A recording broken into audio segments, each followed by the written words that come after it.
Meron pala ako ditong pandilig ko. Nilalagyan ko to ng banana peel. Ayan. Yan, papandilig ko mamaya. Tapos meron akong combo dito. Yung mga food scraps. Binabang ko sa lupa. Para sa susunod na pagtatanim. Ayan siya. Tapos make sure na takpan nyo lang para walang mga langaw. Ganyan siya. Magulo pa to garden na to sa totoo lang. Next year sana ano namin siya, maayos. Bibili ako ng mga metal na mga raised bed. Kasi yung ganitong mga wood, hindi naman to pang matagalan. Ito. Ang dami mga damo. Ito mga sili to Ito mga to. Ito, pechay ata yan. Hindi ko na matandaan kung ano yung tinanim ko dyan. Pakadaming damo.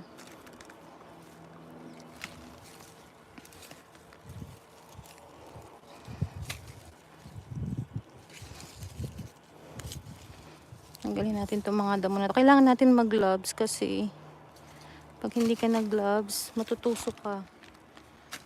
Ayan, tingnan nyo itong damo na to. May mga tinik siya, nakakainis. Ito sakit nyan. Ouch. Kahit naka-gloves ako, natinik pa din ako. Guguntingin ko na lang yan mamaya.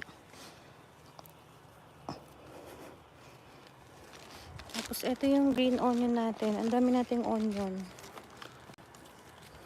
Sa mga maglulugaw dyan, sa may gusto, message nila ako sa Facebook.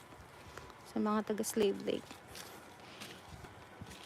Yung isang tali ng green onion sa grocery store, nasa $2 din. Yung mga ganito, pang pansit, tsaka pang lugaw. Marami akong tinanim na mga, yung mga sweet onion. Ayun siya, kalabas na. Antayin pa natin siyang lumaki. Kagaya nito. Naputulan na natin to ng ayan. Kita nyo? Sweet onion. Palakihin pa natin siya.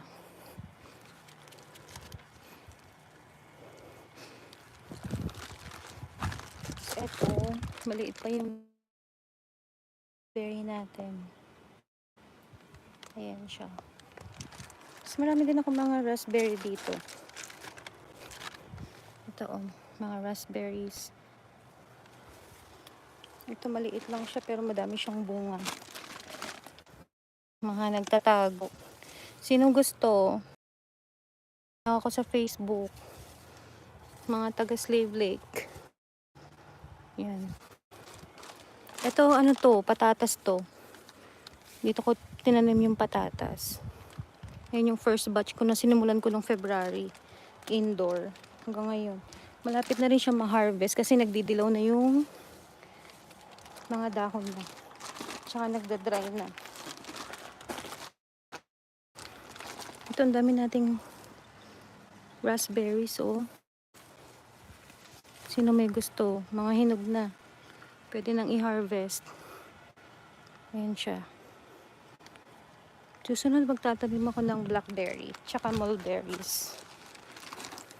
Ayan siya, Ang dami.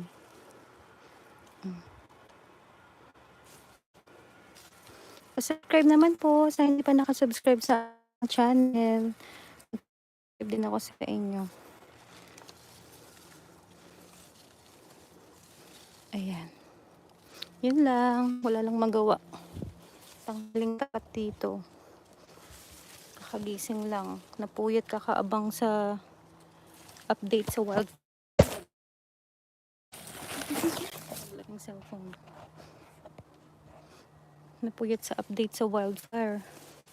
Ayan siya. Yun lang. Bye guys. Sinubukan ko lang ulit.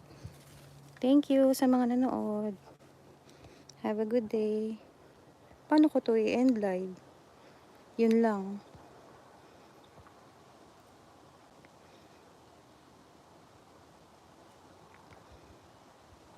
To i-end live. Talaga. Hala, paano natin siya i-end live?